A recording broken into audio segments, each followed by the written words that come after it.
the things that I'm going to show you, on one hand, is how to write really, really fast. This won't be the final version. Okay, this is going to be 3 to, well, probably more on the 5-minute level. So if you're going for more like a 20-minute epic type thing, it will take you a bit longer. But how to crank out material is the first thing. And on the other hand, I'm also going to show you how to get better results when you practice your guitar. So when you want to become a better musician, or whether it be a guitar player, bass player, or any other instrument, the same kind of concepts really apply, because there are a million different things you could be doing on the instrument. They will all take up that amount of time, whether they pay off or not. So I want to kind of help steer you in a way that if you're into trying to make your own music as good as it can possibly be, you might as well make your guitar playing about that too. Practice things. Sorry. Welcome to my short on chairs. I wasn't sure where to go. Sorry, it's my first expo. No, is this guitar shredding? This is ShredMentor. Sweet. We are live. Thanks. Oh. So, since there are a million things you could be doing on the guitar, I want to kind of try to steer you in the right direction. And in order to do that, I'm going to use the writing a song in an hour idea to show you how it can be done. Again, this will be the rough idea, but first of all, who here already has written and released music? Not yet. Who here has recorded music at home? At home, good. You have everything you need to. You have a recording interface in the computer. Good. You have software, obviously. All right, good. Those are the main things you really can't get around. You do need the best computer, obviously. You do need a recording interface, no matter how tempting that little mic plug-in is on the front of your computer. You really want that to be as good as possible, because I'm of the mindset that a demo isn't supposed to be some sloppy thing. Never expect someone to understand what you were going for if you didn't achieve it. You want to give people your absolute best, even if you still know you need work. The idea is, my old friend Brian, who was a photographer, once said, "You never show them your crap." Okay, you don't put crap in your portfolio, and that's sort of what your album is. It's a portfolio. So even if you're just releasing a single at a time, this still applies. So to get started, obviously you need the gear. If you have the gear, that's great. It doesn't have to cost that much. This is a $500 refurbished laptop. It's got an i7 processor. It has 8 gigs of RAM though, and it has a terabyte hard drive because I do work with sample libraries. And I don't want to run out of hard drive space even without using that soon. Alright, so the WAV files are going to take up a lot, but assuming you have all the gear, next is really what to focus on. Okay, let's talk a little bit about practicing here though, because a lot of people will practice scales by just reciting the notes. And that's great for knowing the pattern, but I always think of this as like step 0. You really haven't, you're moving, yes, you know where the notes are, that's good, but don't you kind of have to know where the notes are if you're going to play something anyway?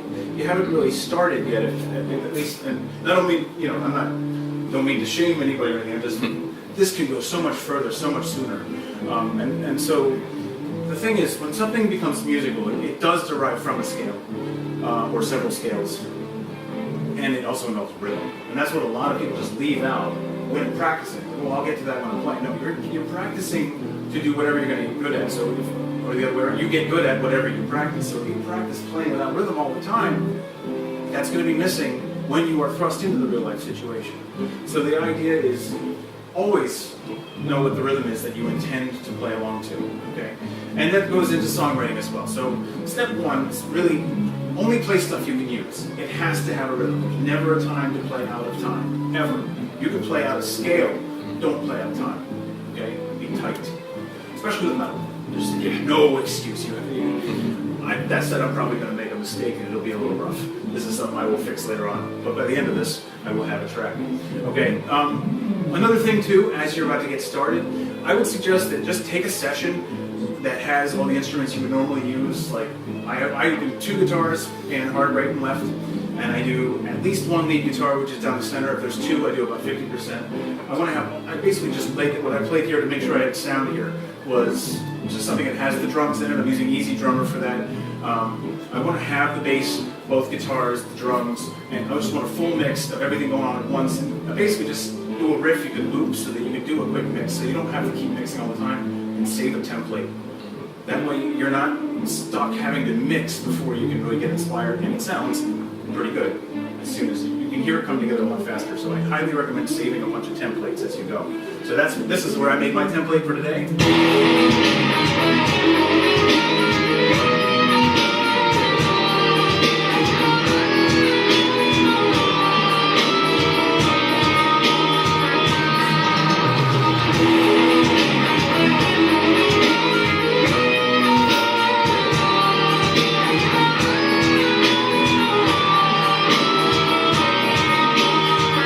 I purposely used like a $200 cheapo amp for this too, because I also want to make sure, even though this is a boutique gear show, you don't have to necessarily have it now. You don't have to have the best of everything to get started. Some cheap gear will do the trick for the time being, and a lot of time you won't even notice, because if the music's good enough, it should distract them from what gear they're using. Hopefully. If it sounds good the first time, it is good. I'm going to go ahead and double it or figure out what I did real quick, and I'm going to do it again. If I know what I'm doing right away, I might even do it like 2 extra times or 4 extra times, so I can just cut it in half and drag it onto the other track, and I've got my 2 guitar parts. So if I can remember thinking on my toes quickly enough, I'll basically do that. What I've done to save time today is I usually like to put a drum beat down first, just a basic kick snare. What I was doing in this was like just one of the built-in beats out of Easy Drummer that I was using. I'm actually going to use that today, but I kind of like the kick snare idea, because really what it allows you to do is just hear where you're going to syncopate your ideas. If you guys want to come up and look at me, want to see what I'm doing, I'm just going to put a kick on 1 and 3, and I'm going to put a snare on 2 and 4, right? And this is sort of me deciding on the pace, okay? Because sometimes what I might want to do instead is, in the next measure, I'll just chop this. I'll do the kick on 1 and the snare on 3. Okay, this is the absolute most basic that a beat can get, because I don't really, I don't want to be locked in anything yet. If I have a cool idea for a beat, I will put that down first. But what I'll do is just, I'm auditioning. What I'm auditioning is my tempo. I want to see what the energy level of the song is going to be, because that's basically what your tempo ends up turning into is the energy level. So, versus. Now, I'm actually doing kind of a doom metal album right now, so I'm probably going to go for the slower ones. But yeah, exactly. So I'm going to do a nice wide open sounding, kind of just ride and crash like it's a hi-hat.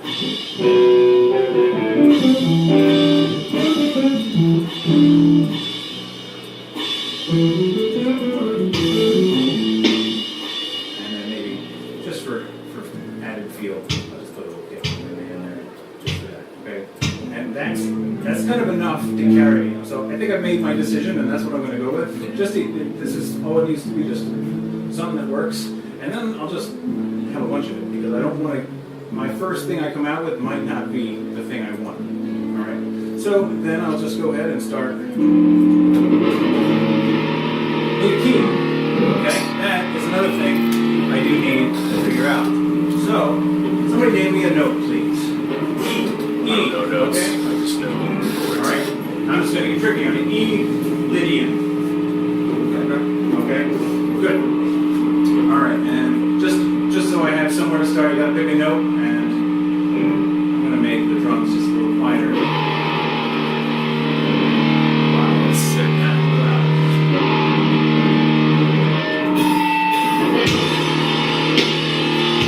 Alright, so I'll make the E flat today, so to make that work, there's my E.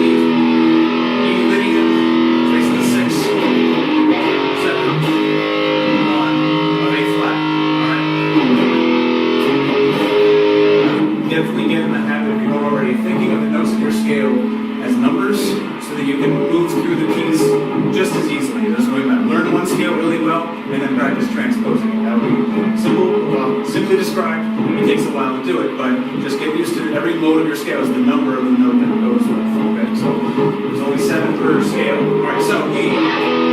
All right, now name a number between 1. All right, sorry, not 6 and not 2. 5. 5. Good. Okay. So there's your 6.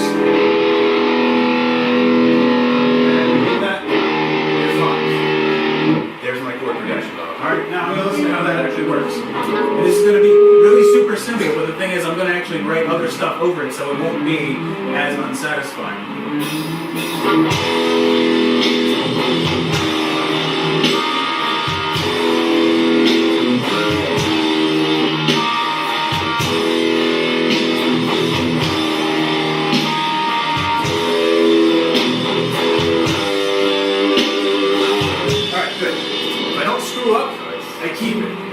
That's the trick. There's a million ideas. Just if you haven't played that before and you press record, now all you need to do is figure out how to play that again. And it's simple enough where I should be able to do that pretty easily now. So that's the trick. Okay, that's seriously improvise, harmonize, and if you screwed up, but you know what you meant to do, fix it. That's it. Okay, and so we're constructing a song from parts. All right, so let me just crank that same thing out again. Here's the other thing. Aside from that, the last thing that got played, like I just said, every chord progression is one chord into the next. So the last chord you played in your last section, you should consider that when you're going to go into your next chord. I came out of this. That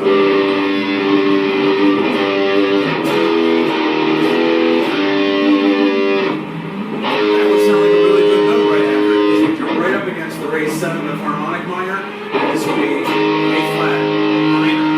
Okay? So aside from one, name me 2 other notes between 1 and 7. 3 and 5. Good, okay? Cool. All right. Very good. All right, so then, and just punch in here.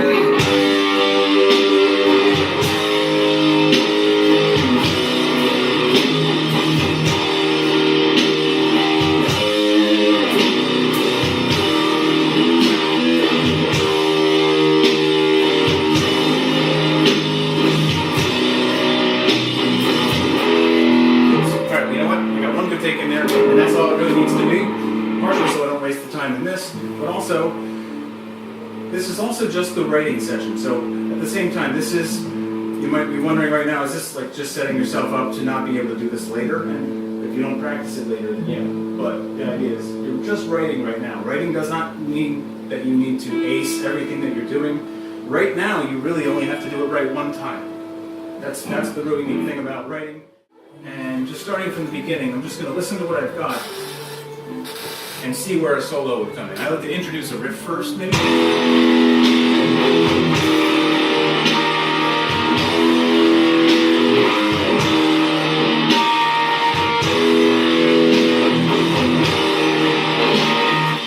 before that, okay, so maybe, let's see.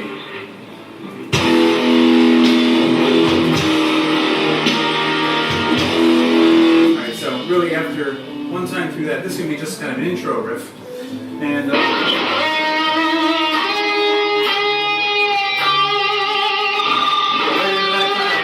very harmonic minor kind of sound there. All right, so let's see what happens.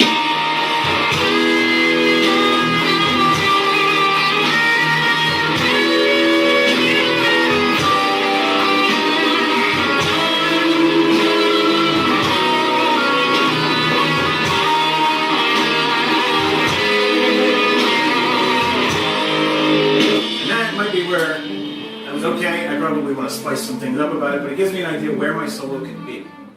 I am still following pop songwriting concepts. I even do this when I do, Black Death metal and stuff like that. It still applies. It just makes your ideas make more sense. It doesn't have to be a rule. It's just it's a quick way of turning things out. Sometimes I immediately just purposely do the full alphabet as my structure, A, B, C, D, E, just riff after riff after riff, because it depends on how much of a journey you're trying to take the listener on before they come back to something. So you just do the A, B, C, D, E, F, G, H, I, and how about now we bring back B? That one little familiar element is all you really need to do. So if you're just cranking out riff after riff after riff and you like them all and they sound good after, keep it that way. It's good. There's no real rules in this, but it's meant to be a tool. So the thing is, the 3-part strategy is what I usually think of this as, and you just need 3 parts, at least, just to have a basic idea. You might want to put maybe 4 parts if you want to do like a pre-chorus type thing, a little lead into what your chorus is going to be. You can pull an opeth and have like an entire song inside of your bridge. That's fine, and it sounds good, So I mean, as long as if it sounds good, it is good. Okay, so we have enough here to sort of establish some basic melodies. So I always kind of go for triad notes first. Sometimes I land on a 2nd or a 7th or a 4th or something like that, but generally I try to stick with the notes that are already in the chord. It's always, the answers are already there for you as far as your note choices. You just have 3 main ones per chord. So,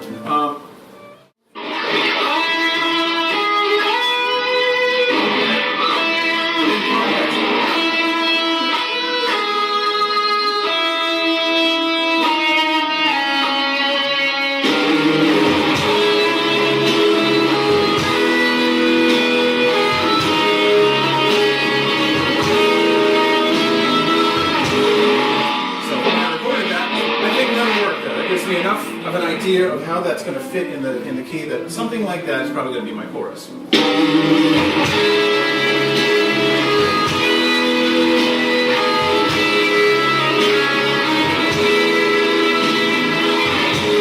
First one was better, so. Something like that.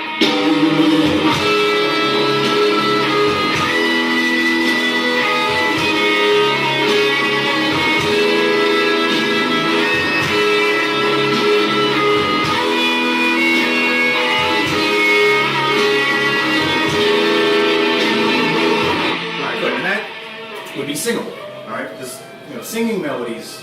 You ever try to sing along to like a shred solo? That's the point when you stop, right? So there's kind of sing-along parts, and then there's solo parts. So I have a song where I kind of did this, and I ended up keeping the guitar part as the intro. It was just so I didn't forget my vocal melodies, but I liked the guitar part so much that that's the intro now. And later on, when the chorus comes back, it's the chorus. So choruses make good intros. Verses make good intros, so that's why I didn't even really talk about that extra part. You might want to tack on your intro and your outro if needed, as needed, from what you've already got. You can repurpose a lot of parts this way. So it's the same way that I did my verse, but ended up just throwing a solo over it. Every riff can be a solo section too. And talking about solos for a second too, this is I guess something I picked up from listening to King Diamond a lot, but a great place for solos right after a chorus. Whether it be the same riff, another riff, your old verse riff, or totally new riff just for the purpose of that. This is a really good placement because you just hit one of the climaxes of the song, and now it gives you this sort of instrumental break. So